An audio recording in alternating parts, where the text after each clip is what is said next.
The United States warned Moscow of damaging sanctions, including measures personally targeting Vladimir Putin if it moves ahead with an invasion of Ukraine, as Russian combat troops massing around the pro-Western country launch new exercises.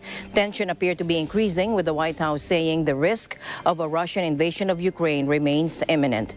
Let's listen in. See yourself personally sanctioning him if he did invade Ukraine?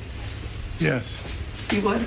I would see that. There will be enormous consequences if he were to go in and invade, as he could, the entire country, or a lot less than that as well, for Russia, not only in terms of economic consequences and political consequences, but it'll be enormous consequences worldwide.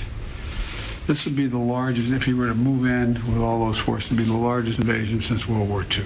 It would change the world.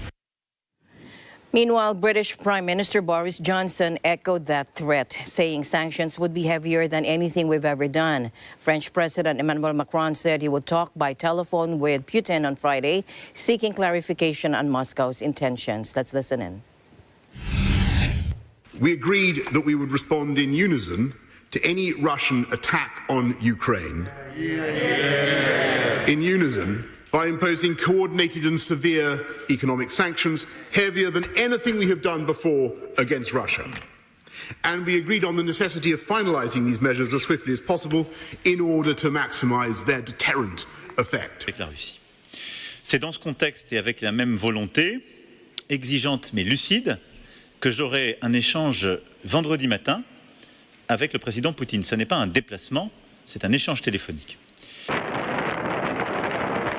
A day after Washington said it was putting 8,500 U.S. troops on alert for possible deployment to bolster NATO forces in Europe, the Russian military announced it was conducting new drills involving 6,000 troops near Ukraine and within the Crimea region.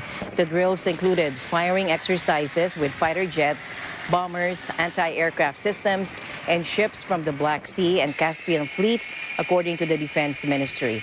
According to Western officials, the Kremlin has already deployed more than 100,000 troops on Ukraine's borders, with reinforcements arriving from all over Russia.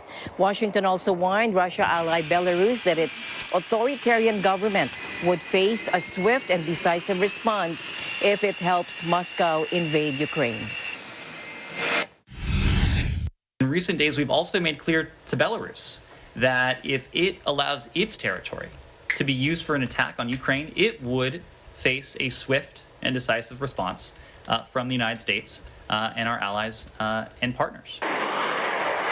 Moscow denies plans to invade the country. Russia instead blames the West for the tension and has put forward a list of demands, including a guarantee that Ukraine never join NATO and that NATO forces already in the former Soviet bloc pull back.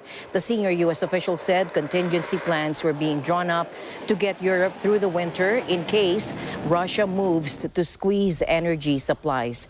The White House announced on Tuesday that President Biden would meet with the Emir of gas-rich Qatar, Sheikh Tamim bin Hamad Al Thani, on January 31st to discuss, among other issues, ensuring the stability of global energy supplies. Washington and its European allies are scouring global markets for alternative energy sources, even as Europe already struggles with soaring midwinter energy prices.